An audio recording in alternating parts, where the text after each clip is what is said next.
Le débat maintenant, et nous revenons au Liban pour ce débat. La victoire des chiites sur l'armée régulière dans Beyrouth-Ouest au cours de ces derniers jours, l'isolement du président Gemayel, les nouvelles victimes militaires mais aussi civiles, est-ce que tout cela préfigure un point de non-retour pour le Liban? Deux journalistes de tendances tout à fait différentes ce soir.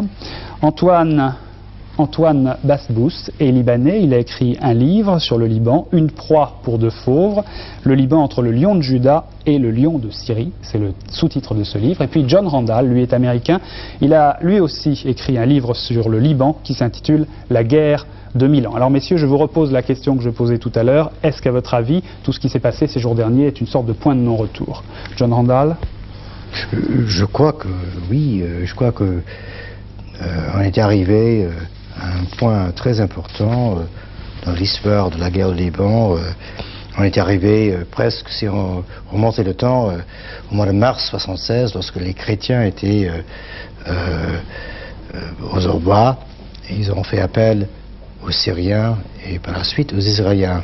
Cette fois-ci, les Israéliens ne sont pas partie prenante, et cette fois-ci, les Syriens sont de l'autre côté.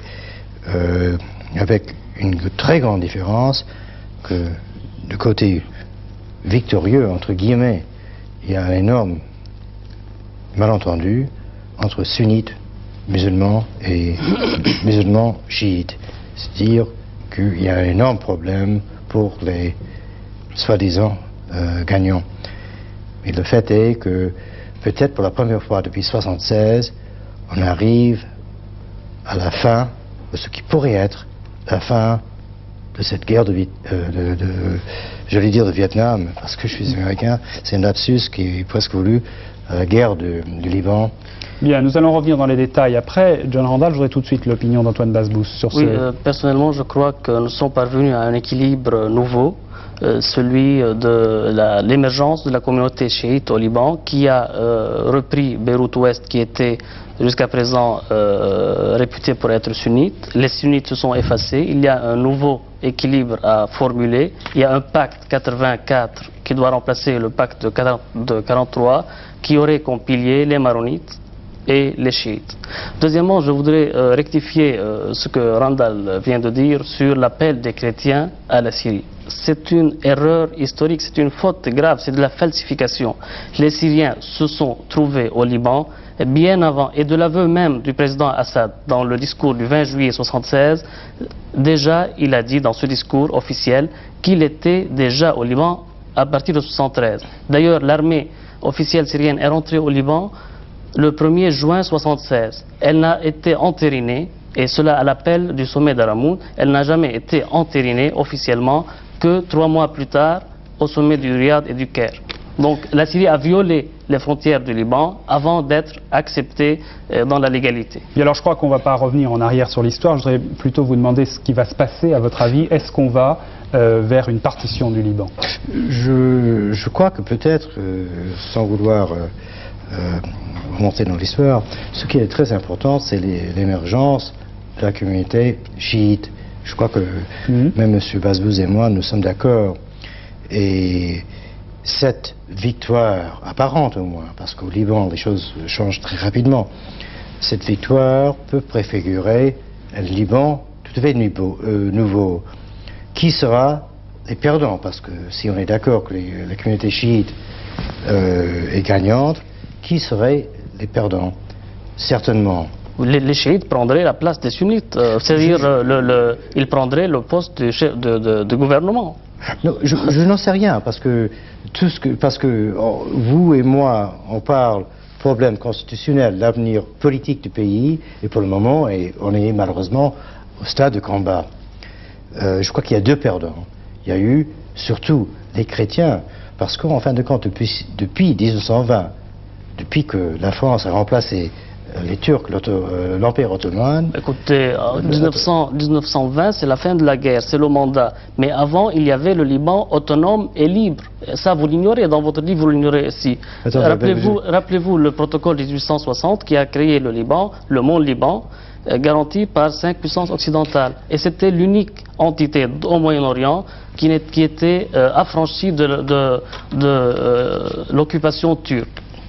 Donc la France n'a pas créé, elle a ressuscité. Je crois pour les téléspectateurs français, ce qui était important à comprendre, c'est que jusqu'à maintenant, jusqu'à aujourd'hui peut-être, l'État libanais, tel que les Français l'ont façonné après la chute de l'Empire turc, donc après la Première Guerre mondiale, après l'indépendance en 1943, c'était l'État chrétien, le seul État chrétien au Moyen-Orient. Ce n'est pas chrétien, monsieur. Il y a trois présidences. La première de la République qui est aux mains des chrétiens, il y a la présidence du gouvernement qui est aux mains des sunnites musulmans et la présidence du Parlement qui est aux mains des chiites. Alors ne dites pas Liban chrétien. Monsieur Bazbouz, je crois que l'essentiel des leviers de commande se trouvait entre les mains chrétiens.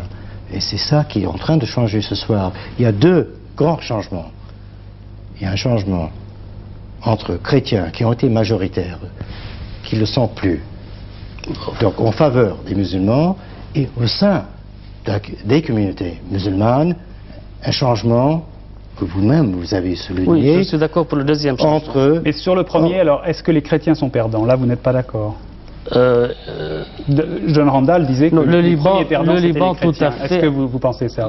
Voilà, il y a deux perdants, c'est toujours le Liban. Premièrement, sur le plan destruction, sur le plan humain, sur le plan vraiment, ça fait 10 ans que ce pays subit une guerre, une hémorragie qu'aucun autre pays dans ce siècle n'a subi récemment. Deuxièmement, c'est la place du Liban indépendant qui est perdue. Maintenant, je constate qu'il y a trois pays qui sont membres permanent du Conseil de sécurité qui cautionne la perte du Liban devant une Syrie agressive et hégémonique. C'est ça la perte du Liban. Maintenant, on ne peut plus nommer un Premier ministre à Beyrouth sans qu'il ne soit désigné par Damas. C'est ça la véritable perte. C'est l'indépendance et l'intégrité du pays. C'est un pays occupé, c'est ça la véritable perte. C'est-à-dire que pour vous, les Syriens ont gagné sur toute la ligne. Absolument. Et pour moi aussi, je crois que M. Bazbouz et moi, nous sommes assez d'accord. Et les grands perdants sont les Américains. Oui, j'abonde dans votre sens. Je veux, si vous voulez bien, je veux insister sur le plan libanais, parce qu'en fin de compte, vous êtes libanais, vous aviez un pays, et il y a deux grands changements. Au bout de 9 ans, près de 9 ans de guerre, les chrétiens semblent, je dis semblent, être perdants, et surtout au sein de la majorité, je dis du point de vue démographique, musulmane, il y a un changement en faveur des chiites contre les sunnites qui étaient la communauté dite numéro 2, depuis toujours. Et depuis toujours, depuis les Turcs, depuis l'Empire ottoman, parce qu'ils étaient sunnites, le calife qui était turc et sunnite également. Donc, très important. Maintenant, regardons, si vous voulez bien, les changements à l'extérieur. Les Américains, je suis américain, j'ai presque honte de le dire aujourd'hui parce que j'entends mon président, le président Reagan, parler d'un changement dans le monde, que mon pays, l'Amérique, est mieux respecté, plus respecté. Et en même temps, on est en train de laisser sombrer l'allié fidèle et peut-être naïf, et surtout naïf, sur le plan libanais, qui est toujours Amin Jumaï, le président de la République.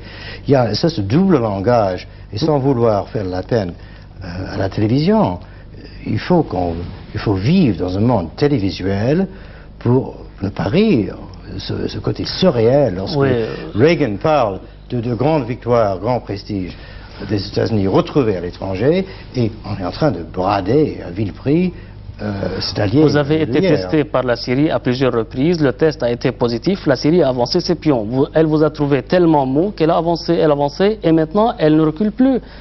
Les intimidations de l'indépendance qui traversent la Méditerranée d'Istanbul à Beyrouth n'intimident plus personne. On vous a dynamité l'ambassade, aucune réaction. Et puis l'attentat du 23 octobre, le double attentat, aucune réaction, c'est ridicule. On ne voit pas une superpuissance nucléaire aujourd'hui être battue par le terrorisme d'État d'un pays qui ne compte que 8 millions d'habitants. C'est incroyable ça. On croit rêver.